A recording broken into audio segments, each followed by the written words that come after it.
Conventional medicine has emerged as the leading cause of death and injury in the United States. Instead of lifting up people's level of well-being, the American medical system is now doing more harm than good. Hospitals, which are supposed to be a safe haven for the ill, are plagued with medical malpractice and errors. In 1999, up to 100,000 people every year were at risk of dying from mistakes made in the hospital.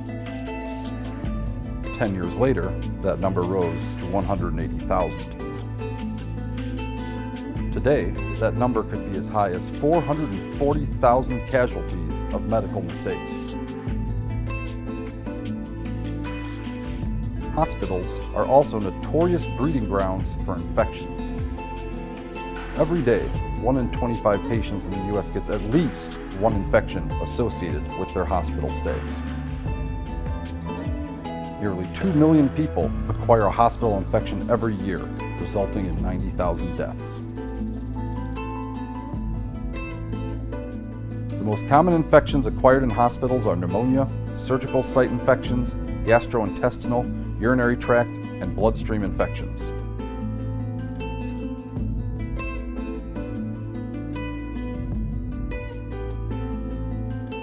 Antibiotic-resistant infections affect more than 2 million Americans every year, killing about 23,000 and accounting for a staggering $20 billion in annual direct healthcare costs.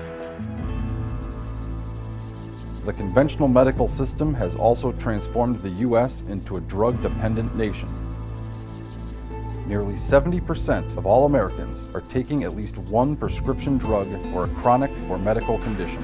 Antibiotics, antidepressants, and opioids top the list. 1 in 5 Americans take at least one psychiatric drug. 1 in 4 senior citizens takes 10 to 19 pills a day and fills over 30 different prescriptions a year. If you add in drugs prescribed for other chronic senior conditions, such as GERD, angina, depression, rheumatoid arthritis, and congestive heart failure, that could easily add up to 24 or more drugs a day. Children are being overtreated with medications and vaccines.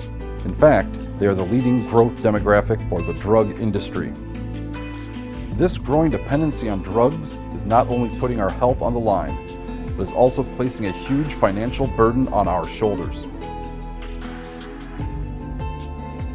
In 2012, the U.S. led the world with $328.2 billion spent on prescription drugs. By 2017, that number is projected to be $350 to $380 billion. Who is making money off our so-called need for so many pharmaceuticals? Think about it. The market for pharmaceuticals and biotech drugs is projected to hit $1 trillion in 2014 and will rise to $1.2 trillion by 2017.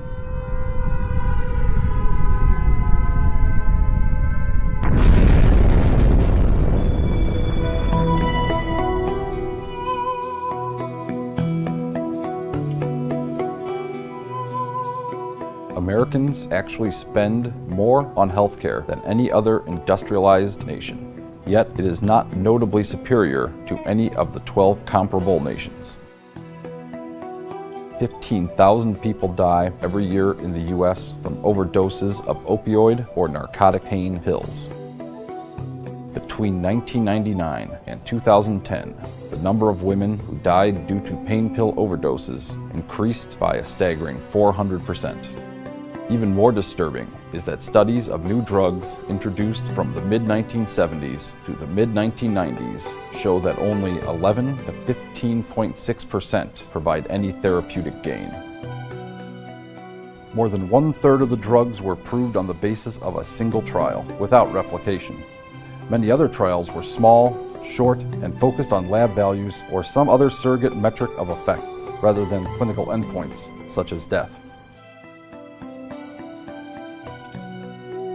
Even the younger generation is now falling victim to the perils of this system. In a recent study of 29 economically advanced countries, the United States ranked 26th in child well-being. Out of 29 developed countries, the U.S. is 26th in infant mortality, just ahead of Slovakia, Latvia, and Romania. The only countries with infant mortality rates higher than 6 per 1,000 births are the U.S., Latvia, Romania, and Slovakia. Among 29 developed countries, the U.S. surpasses all in having the largest percentage of children aged 11, 13, and 15 who are overweight, a trend that predisposes them to chronic diseases as they grow up. These numbers reflect a health emergency in America. It's time for you to act now. Stop bombarding your body with medical interventions that only put you in harm's way.